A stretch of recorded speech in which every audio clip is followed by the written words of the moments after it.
Hello guys, BPSC online academy में आप लोग का बहुत बहुत स्वागत है। आज हम लोग 4 मार्च के करंट अफेयर का हाईलाइट देखेंगे और जो पॉइंट महत्वपूर्ण होगा एग्जाम और पॉइंट ऑफ व्यू से वही हम लोग पॉइंट यहाँ पे डिस्कशन करेंगे। उतने डिटेल में भी नहीं जाएंगे और कुछ ऐसा पॉइंट भी नहीं छोड़ेंगे जो एग्ज़ाम के लिए महत्वपूर्ण होगा। ठीक है, तो आइए हम लोग स्टार्ट करते हैं आज के सेशन का पहला हाईलाइट। तो आज के सेशन का पहला हाईलाइट ये है कि अभी हाल ही में आरबीआई क्या किए हैं, 3.06 करोड़ रुपया पेनल्टी लगाए हैं किस पे, अमेजोन पे। अमेजोन पे क्या है, तो अमेजोन पे एक ऑनलाइन पेमेंट सर्विस है, प्रोसेसिंग सर्विस है और जिनके जो ऑनर है अमेजोन ही है और 2007 में इनका स्थापना किया गया था। और इस पे जो अभी करने का जो वजह था कि आरबीआई का कुछ गाइडलाइन था जो अमेजोन पे के द्वारा ये फ्लो नहीं किया जा रहा था, जिसके चलते आरबीआई ने, रिजर्व बैंक ऑफ इंडिया ने अमेजोन पे 3.06 करोड़ रुपया का पेनल्टी लगाया। ठीक है, अगर हम लोग आरबीआई की बात करें तो ये बात होगी कि क्यों फाइन लगा है अमेजोन पे को इंडिया में, तो यही वजह था कि कुछ गाइडलाइन था आरबीआई का, वो इनके द्वारा पालन नहीं किया जा रहा था। तो आरबीआई की अगर हम लोग बात करें तो RBI reserve bank of India का ये स्थापना जो हुआ था 1 अप्रैल 1935 को किया गया था कलकत्ता में। फिर बाद में इनका हेडक्वार्टर स्थानांतरण करके मुंबई लाया गया था।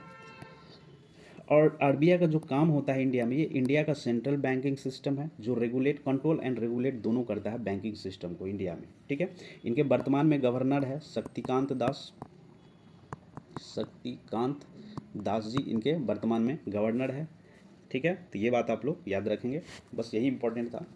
चलिए, अगला हाईलाइट ये है कि क्रेग फुलटॉन एक कोच है।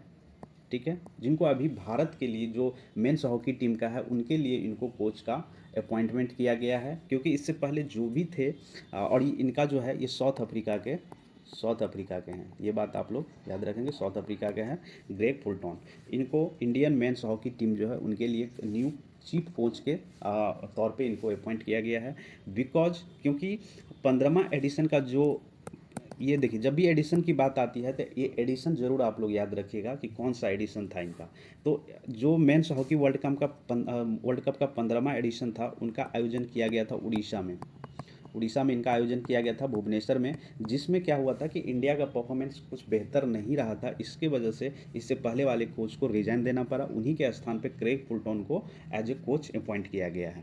ठीक है, तो ये अभी 15वां एडिशन का जो मेंस हॉकी वर्ल्ड कप हुआ था, ये भुवनेश्वर उड़ीसा में। इनका आयोजन 13 से लेकर 29 जनवरी तक किया गया था 2023 में किया गया था। और इसमें जो चैंपियन रहे थे, जो जीते थे मैच, वो कौन थे, तो वो जर्मनी जीते थे। और इसके रनर पे कौन रहे थे, तो बेल्जियम इनके रनर पे रहे थे। तो ये महत्वपूर्ण बात थी इस हाईलाइट का। तो चलिए हम लोग आगे बढ़ते हैं। अगला है हाईलाइट ये कि first ever women premier league begin in the Navi Mumbai. तो देखिए, नेवी मुंबई में पहला वुमेन प्रीमियर लीग का आयोजन किया गया। ठीक है, ये पूछ सकता है कि पहला वुमेन प्रीमियर लीग का आयोजन कहाँ किया गया है, तो ये नेवी मुंबई महाराष्ट्र में किया गया है।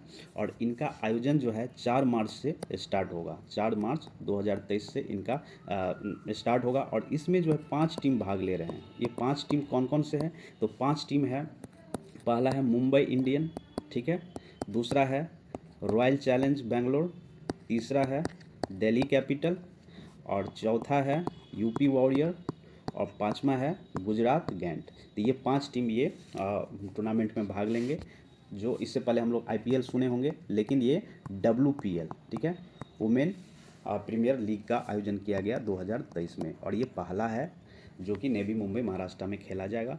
और जो इंडियन वुमेन क्रिकेट टीम का जो कैप्टन है, जिनका नाम है हरमनप्रीत कौर, उनको मुंबई इंडियन का कैप्टन चूज किया है, मतलब बनाया गया है। ठीक है, चलिए अगला हाईलाइट ये है कि world bank commits $1 billion to Indian for public health care infrastructure. अभी वर्ल्ड बैंक के द्वारा $1 बिलियन रुपया का अनुदान दिया गया है इंडिया को, ताकि क्या करे, हेल्थ सेक्टर को सुधार करे। जो हेल्थ सेक्टर में इंफ्रास्ट्रक्चर का काम चल रहा है उनको सुधार करे। ठीक है, और ये बेसिकली सपोर्ट करेंगे जो PM Ayushman Bharat health infrastructure mission है, उनको हेल्प करने के लिए, मतलब उसके तहत जो भी इंफ्रास्ट्रक्चर किया जाएगा हेल्थ केयर को सुधार करने के लिए, तो उसमें वो इन्वेस्ट किया जाएगा। तो ये बात क्लियर है।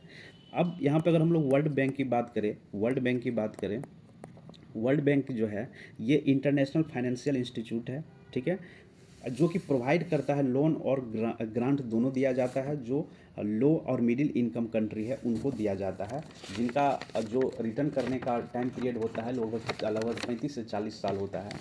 और इनका हेडक्वार्टर है वर्ल्ड बैंक के कहाँ पे, तो ये है वाशिंगटन डीसी में, ठीक है, वाशिंगटन डीसी में है।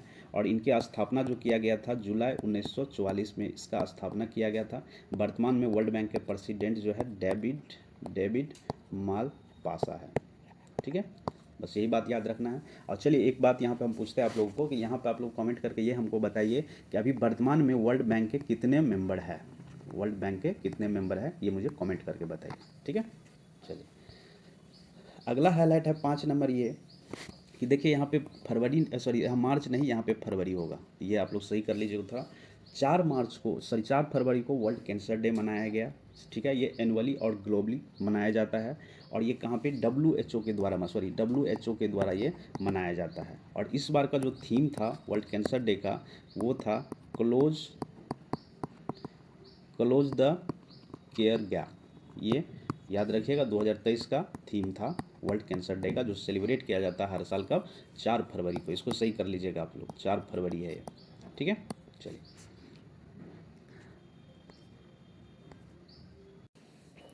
President Draupadi Murmu to confer the Swachh Sujal Shakti Samman 2023 on 4 मार्च 2023। 4 मार्च 2023 को द्रौपदी मुर्मू के द्वारा स्वच्छ सुजल शक्ति सम्मान का वितरण किया जाएगा। जो भी स्वच्छ भारत मिशन के अंतर्गत जो भी प्रोग्राम चल रहा है, जैसे अगर हम लोग बात करें तो ग्रामीण जल जीवन मिशन, या फिर दूसरे नंबर पे बात कर रहे हैं नेशनल वाटर मिशन, ये भी जो भी प्रोग्राम चल रहा है स्वच्छ भारत मिशन के अंतर्गत, वो सब को दिया जाएगा क्या, स्वच्छ सुजल शक्ति सम्मान अवार्ड से सम्मानित किया जाएगा। और इस सम्मेलन के दरमियान प्रेसिडेंट के द्वारा एक अभियान भी लॉन्च किया गया है, जिन अभियान का नाम है जल शक्ति अभियान, जल शक्ति अभियान लॉन्च किया गया है। और कैच द रेन 2023 ये कैंपेन के साथ लॉन्च किया है। और ये जो थीम इस पे रखा गया है, source sustainability for drinking water, source sustainability for drinking water in पे बेस्ड है।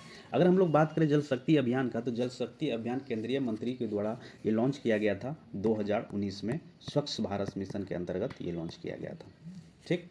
चलिए अगला है, देखिए ये न्यूज़ थोड़ा पुराना है, ये हाईलाइट पुराना है लेकिन इंपॉर्टेंट है एग्जाम पॉइंट ऑफ व्यू से, इसीलिए हम इनको डाल दिए इसमें, कि 12वां अभी वर्ल्ड हिंदी कॉन्फ्रेंस जो आयोजित किया गया था, वो किया गया था फिजी में। फिजी एक देश है जिनका राजधानी सूबा है, यहीं पे 12वां वर्ल्ड हिंदी कॉन्फ्रेंस का आयोजन किया गया था। ये कब गया था, तो ये 15 से लेकर 17 फरवरी के बीच में किया गया था, 15-17 फरवरी 2023 में किया गया था। और इनका जो थीम था यहाँ पे, from transitional knowledge to artificial intelligence. और ये जो देखिए ये इंपॉर्टेंट है। और ये देखिए ये 12वां एडिशन था, ये आपको पहले हम बताए थे कि ये जो एडिशन होता है, आपको जो संस्करण होता है उनको याद रखना बहुत ही ज़रूरी है। तो ये वर्ल्ड हिंदी कॉन्फ्रेंस का कौन सा संस्करण था, तो ये 12वां संस्करण था जिसका आयोजन फिजी में किया गया था, ठीक है। इसका थीम आप लोग देख लिए, थीम क्या था, Hindi from transitional knowledge to the artificial intelligence. ये हर 3 साल पे मनाया जाता है। इनका आयोजन पहली बार किया गया था कब, 1975 में, जब हमारे देश के प्रधानमंत्री इंदिरा गांधी थी, उस टाइम में ऑर्गेनाइज किया गया था 1975 में। और ये जो आयोजन किया गया था किसके द्वारा, तो ये किया गया था एस जयशंकर, जो कि हमारे एक्सटर्नल अफेयर मिनिस्टर है, उसके द्वारा लॉन्च किया गया था। और इससे पहले जो 12वां एडिशन था, 11वां एडिशन कहाँ पे आयोजन किया गया था, तो ये किया गया था मॉरिशस में। ये एक प्लेटफॉर्म देता है कि दुनिया भर से जो भी लिटरेचर है, जो पोइट है, वो एक प्लेटफॉर्म पे आके अपना व्यू देता है अबाउट द हिंदी लैंग्वेज के बारे में देता है, ठीक है। तो आई होप कि ये समझ में आया होगा। चलिए जैसे अब यहाँ पे देख सकते हैं, ये फिजी है, फिजी का राजधानी सूबा है, एक आइलैंड कंट्री है जो पैसिफिक ओशियन में ये बसा हुआ है। ये ऑस्ट्रेलिया से, देखिए ऑस्ट्रेलिया से थोड़ा ईस्ट में, और ये न्यूजीलैंड है, न्यूजीलैंड से थोड़ा ऊपर ये बसा हुआ है, एक आइलैंड कंट्री है। तो ये याद रखना है, फिजी का राजधानी कहाँ पे, सूबा है, ठीक है। और चलिए अब यहाँ पे एक कमेंट बॉक्स में हमको ये बताइए कि फिजी के करेंसी का नाम क्या है, आप लोग ये कमेंट बॉक्स में बताना है, ठीक है। चलिए अगला हाईलाइट है MSME industrial exhibition fair inaugurated in Kota Rajasthan 4 मार्च को। देखिए 4 मार्च को अभी MSME industrial exhibition of fair का मतलब मेला लगाया गया था, जिनका उद्घाटन कहाँ पे किया गया है, कोटा में किया गया है, ठीक है। और 4 मार्च को किया गया था। ये जो इनॉग्रेटेड किया, इसका उद्घाटन जो किया गया है वो जो लोकसभा के स्पीकर हैं ओम बिरला और यूनियन मिनिस्ट्री ऑफ एमएसएमई जो है नारायण राणे के द्वारा ये उद्घाटन किया गया है। एमएसएमई का मतलब होता है माइक्रो स्मॉल मीडियम इंटरप्राइजेस। ये दुनिया भर में देश भर के लगभग 300 इंटरप्रेन्योर्स जो है इनको पार्टिसिपेट किए थे, ठीक। तो ये आपको याद रखना कि कहाँ पे आयोजन किया गया था, तो ये कोटा राजस्थान में किया था, कोटा राजस्थान में किया था।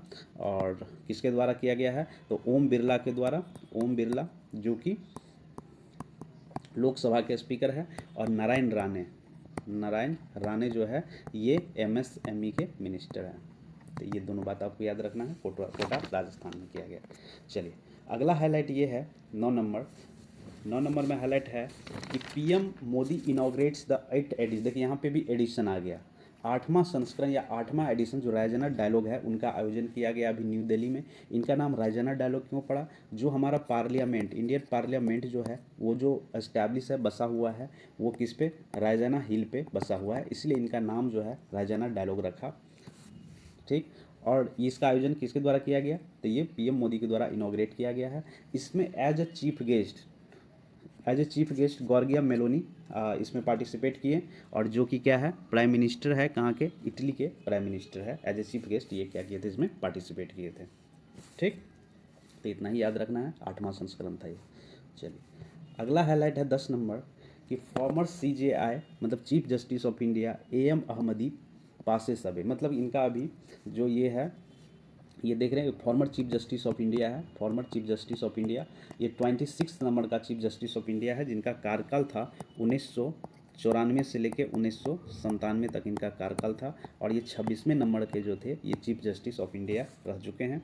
और अगर हम लोग पहला चीफ जस्टिस ऑफ इंडिया की बात करें तो पहला सीजेआई ऑफ इंडिया जो थे वो कौन थे, तो वो थे हीरालाल जे कान्या, ठीक है। ये पहला चीफ जस्टिस ऑफ इंडिया थे।